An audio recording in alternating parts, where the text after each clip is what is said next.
Good evening and welcome to I'm Chris Parnell. Reporting from Moscow. Tbilisi. Times Square. May your dreams be your only boundaries in life.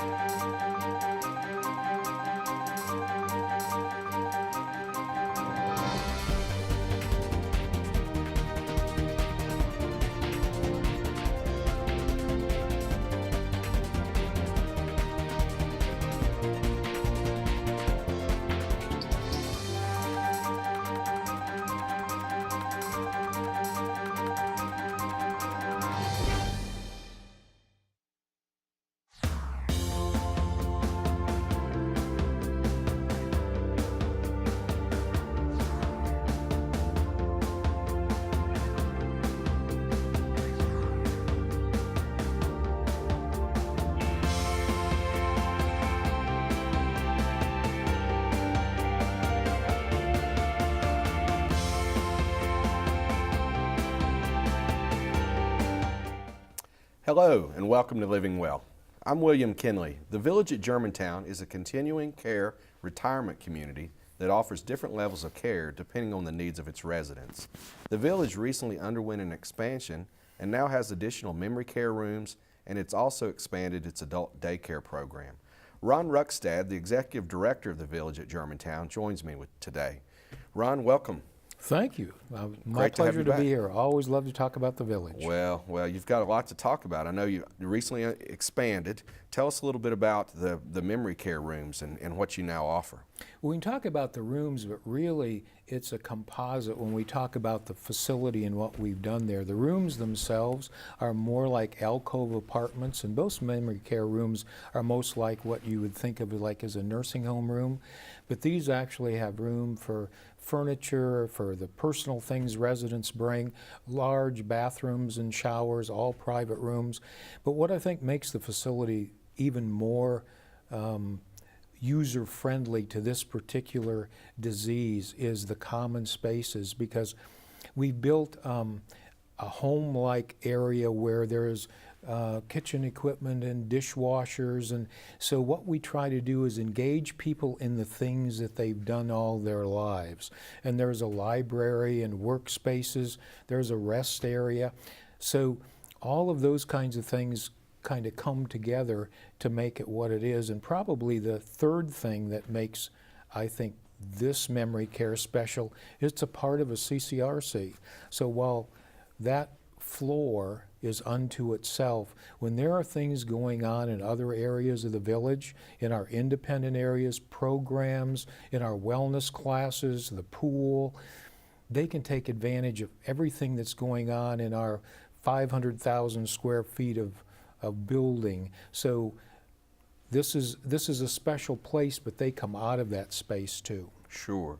Well, if you could elaborate a little bit on what is a CCRC? CCRC is a multi-level senior housing community. So people come in, we have 200 apartments and villas. 28 of the 200 are villas, and those people are independent. They go to Europe, they drive, some of them still work.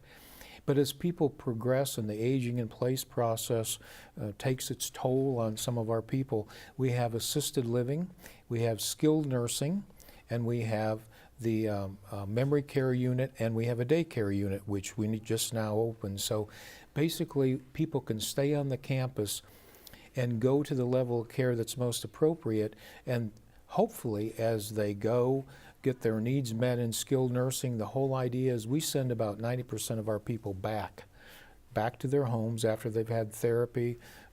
So it's that's what it's about. That's great. Well, thank you. I think that's a wonderful philosophy. Going back to the memory care, I know in our home, most of the living that happens in the keeping room. The combination of kitchen and dining and just TV room altogether. I've been fortunate to be able to tour the facility and see. Elaborate a little more. I wish we had some photographs we could show our viewers, but if you could kind of paint them a picture of what that's like, because I think it's so unique. It really is. The rooms themselves are like in household areas, little alcoves by themselves, so it's just not long hallways. So everybody, I think, feels like they're in their own little niche when they're in an apartment. When they come out, they're coming out into this big common space that has this kitchen-type facility. And one of the things that that we've added because of the equipment that we now have is 24-hour dining. And I think that's one of the things that better meets the needs of dementia residents, because some of them don't sleep well, up all night, but then they want to sleep in the daytime. And you know, when breakfast is at 7 and lunch is, that just doesn't work for them. Sure. So now people can start having breakfast at 5 in the morning if they want it. They can have a hamburger at midnight. And so we've been able to incorporate that kind of a program because of the facilities that we've designed. And then there are work tables where they do projects. But what we try to find out from families is what have their loved ones been interested in? What have they done all their lives? What's made their lives rich? Because if there are two words that I think really bring together what we're trying to do, it's engagement and enrichment. We want them engaged in what we do, not just keeping people busy, but we want them to be busy doing things that enrich their lives, to make their time meaningful. It's just very impressive. I wish our viewers had a chance to go and just see the space. It's phenomenal. You also mentioned adult daycare, and that's a new service. Who comes and utilizes that service, and tell us a little more about it? Well, certainly it's meant for the residents that come in, and it's for, probably the purpose is more for families in this case than it is for residents, because these are people who are not ready to make the decision for a full-time move to a memory care unit, but they live at home with caregivers, and these caregivers work and have lots of other commitments just like we do in their life.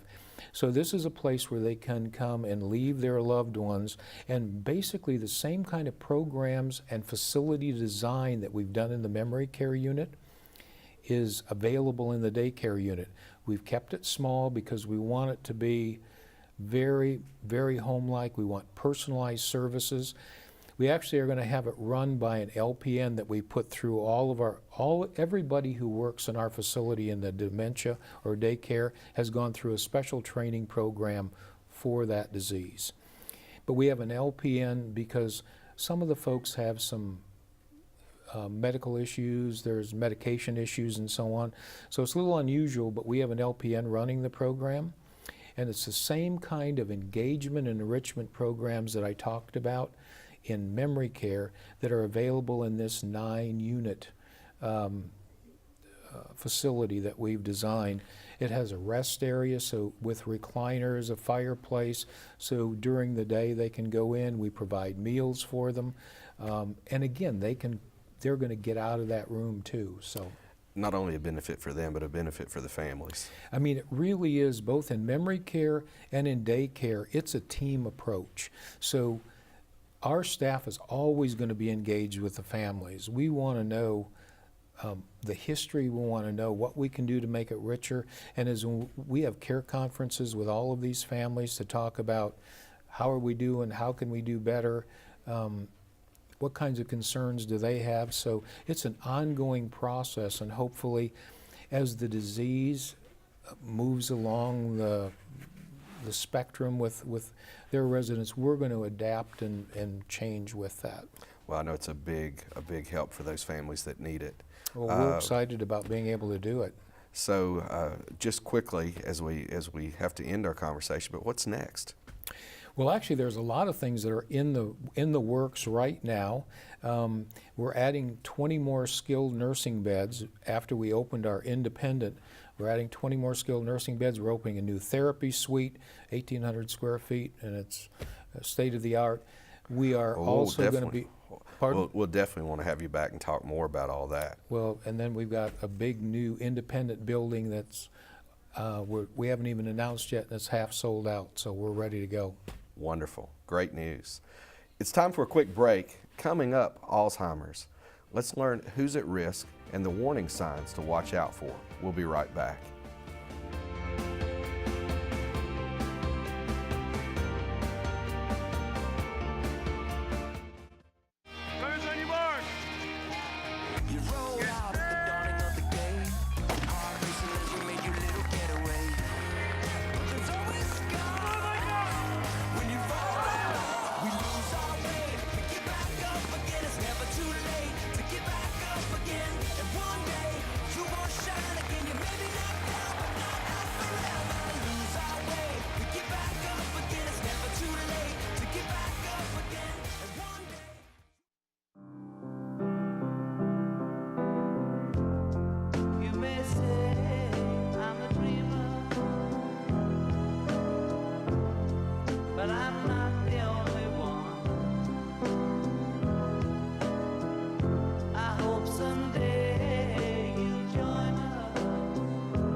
Welcome back. Joy Gribble, a nurse practitioner with Methodist Hospice, is here to help us understand dementia and Alzheimer's. Thanks for joining us, Joy. Thank you for having me. So what is, I guess we'll start with the definition. Okay. What is dementia and what is Alzheimer's? Dementia is a broad term used to describe a group of symptoms. It's not a disease in and of itself. So it's kind of the umbrella term used to describe any cognitive decline. That's changes in memory, changes in communication, ability to care for yourself. Alzheimer's is a form of dementia. I see. So as we age, and I guess I'm getting older, so I hear about it more with friends and family, but how common is dementia and Alzheimer's? Well, as you said, as we age, everyone with a brain is at risk for Alzheimer's and dementia. And the longer people are living, the longer amount of time they have to develop it. So in the United States, there's about 5 million people with some form of dementia. Worldwide, there's over 35 million people with it. And Alzheimer's accounts for about 50 to 70% of the dementia cases. So it really affects a lot of people. It does. So how does the disease, how does it choose, basically? You see some older folks that are they're really sharp, and then others that it affects them quite a bit. You know, if we knew, that would be wonderful. Genetics does play a role, they think. We're not certain of that. There's not an actual genetic test that you can take, but I think sometimes you think it's the same way why some kids do better in school than others, or why some people are more artistic than others, and it's kind of what we're predisposed to. But I think that chronic illnesses can have an effect on it, and overall quality of life and overall healthy lifestyle will decrease your risk of developing some forms of dementia. However, Alzheimer's, there's nothing to do to prevent that. And there's really no test that you can take, so genetic or whatever, that would show other than maybe a risk. Is that right? Yes, not for Alzheimer's dementia. There's no lab value. You can't get a CAT scan or an X-ray or anything like that. Your primary care physician can do some mental status exams to kind of determine your memory skills and how well you're thinking and problem solving to see if you may be developing it. But other forms of dementia, there are tests that you can do to see if it's something due to a vitamin deficiency, thyroid deficiency, kidney problems, liver problems, to see if it's a possible reversible form of dementia. I see. Is there a certain age that symptoms tend to come on that? Typically over age of 60. 60 to 65 is when we usually start seeing people develop signs. Some people won't develop as late as 80 years old, and then about 5% will be before 60 years old, and that's considered early onset Alzheimer's. I see. Well, I have a couple of years yet. Yes, you do. Are there warning signs to watch for?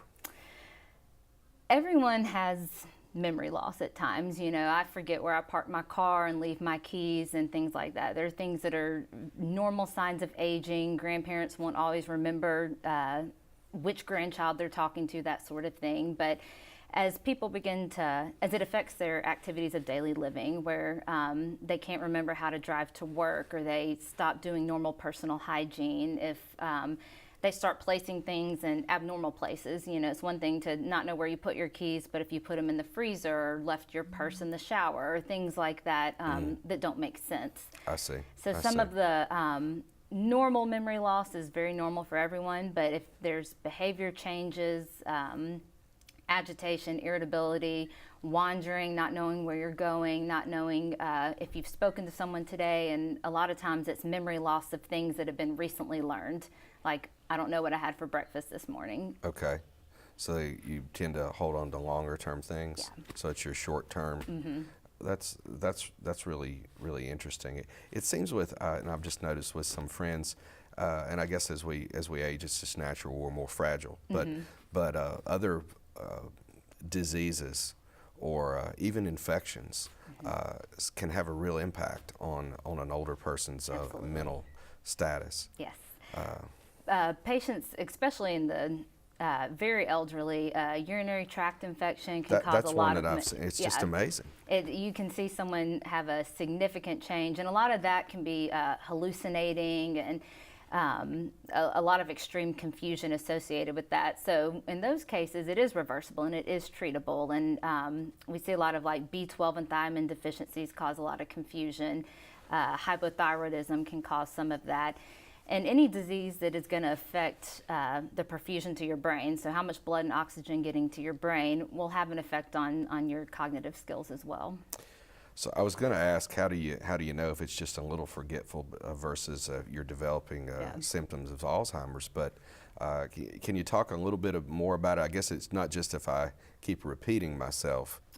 Yeah, I would say for most people, you're kind of looking on a trajectory. So if you are consistently the same amount of forgetful all the time, that's one thing. If you begin to see that it's worsening over time, because Alzheimer's is a progressive disease, which means it worsens over time. It doesn't get better, it doesn't improve. So things may start out small, but they become more severe. And by more severe, we usually mean that it affects your ability to function daily. Simple tasks like you forget to pay your bills. We all, will mess up balancing our checkbook sometimes, but if you forget to pay your bills overall, then that might be more serious. If you're someone who cooks all the time and suddenly you can't really follow a recipe when that used to be something that came second nature to you, that would be some signs. But it's more of the progression of symptoms that would tell you that something is really going on here. I see. And you mentioned the test that you could ask your primary care doctor to perform. They're not necessarily included with a routine physical. Would you need to ask to? Some of the tests, like labs, are often done with routine physicals, yearly physicals, when they're checking your cholesterol and just a basic metabolic profile. Most people will check thyroid levels on patients, and now everyone's kind of looking at vitamin D deficiency and things like that. So labs are usually done routinely. However, CAT scans, MRIs, studies of the brain usually have to be done, not even by request. It usually has to, the patient has to be having symptoms, and usually those come with like stroke-like symptoms. But are there cognitive test type things too that Yeah, they'll do? there's mini mental status exams. There's a mini cog exam. The mini cog exam is simply, they'll ask you to draw the face of a clock to see how well you're able to draw it, and they'll they'll kind of give you 3 words to remember and then continue on in the conversation, and if later on ask you to recall those 3 words, and if you aren't able to, they're able to kind of gauge if you're having mild or moderate or severe. I see. That's very helpful. Yeah. Up next, what can you do to help keep your mind sharp as you age? We'll be right back.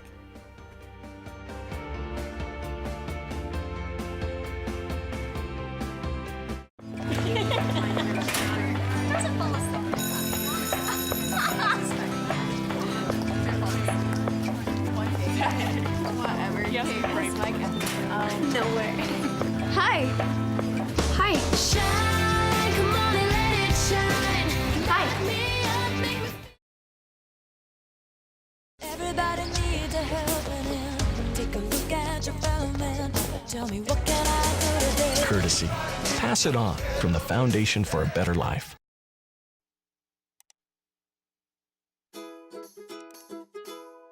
GHS-TV has a new website. You can now view any of our shows on our new media pages. Or check out the latest Wake Up Germantown or Red Devil postgame.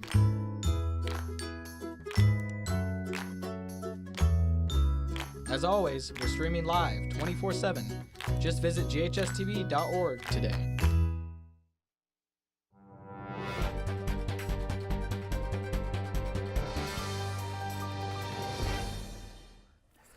Welcome back. Nurse practitioner Joy Gribble with Methodist Hospice is here to tell us what we can do to help keep our minds active and treatments that might help if signs of dementia start to appear. Joy, again, thank you for being here. So what can we do to keep our minds active? Well, people always talk about, doing crossword puzzles or jigsaw puzzles and Sudoku and things like that, which are helpful because it keeps your mind stimulated. But even more so, social interaction is found to really benefit people. Just having to carry on conversations and to participate in conversations and things that really engage your mind, where you're not just a passive participant and just taking in information, but you're having to think through things and process. So we encourage people to, if you're able to get out, to take an art class or take a music class or join a book club or participate in a Bible study, things like that, where you're receiving information, but you're also you're sharing the information with others as well. So you're really participating in life, not just yes. kind of just shutting Absolutely. down. I'm impressed so much with our seniors that volunteer. Hospital, churches, around the community. It's amazing at what they do, but that probably is very helpful for them as well. Absolutely. We find that a lot of times elderly people will kind of isolate themselves and withdraw from others, and when that happens, they're not being stimulated. They're not. They're losing a quality of life, and the more active you are physically, which is just could be as simple as walking your dog in the neighborhood. We're not asking for, big aerobics classes, but just getting up and moving around, and then mentally and spiritually and socially active, all those things, including volunteering, adds to quality of life for people. So by doing some of these things, can it help us, will it prevent dementia and Alzheimer's, or is it more just kind of delaying? You can't prevent Alzheimer's dementia. Other forms of dementia, possibly, and again, that's if you're treating some of those causes of it. However, I do think that it improves your quality of life in the meantime, and if someone is more physically fit, and if someone has a better health history and they're already, eating well and not smoking and they're active, they're going to be able to handle some of these symptoms better. I see. And they're just going to have more zest for life. I see. That makes sense. So if someone is diagnosed and you do have Alzheimer's or dementia, what are some of the treatments that can help with the symptoms? Typically, it all depends on what the source of the dementia is. So if someone has a vitamin deficiency, you can start taking a pill form of that specific vitamin that you're missing. If it's severe, they may require an IV infusion to replace it. If someone's thyroid levels are off, there's thyroid replacement therapy. If someone has a urinary tract infection, they can get antibiotics. People who have had strokes, being on a daily aspirin and being on a medication to decrease their cholesterol, to decrease the risk of other strokes. Okay. But with Alzheimer's, there's not much. So really, the first step is a very thorough review to find out maybe what's contributing, and then you affect that. Absolutely. You mentioned vitamin D. I've had guests on before, physicians that have talked about the prevalence of vitamin D deficiency. Have you seen that? We didn't talk specifically about elderly folks, but you see that a lot. We see it a lot in elderly folks, not necessarily associated with Alzheimer's disease. They usually associate vitamin E more with Alzheimer's dementia, but vitamin D is something that it appears everyone's deficient in now, and I don't know if some say it's because of everyone promoting wearing sunscreen, so we're not getting natural vitamin D from the sunlight anymore. But and it can cause a variety of symptoms, but it's not typically with Alzheimer's dementia. Would it be fair that it would be good for senior folks to be taking E and D vitamins?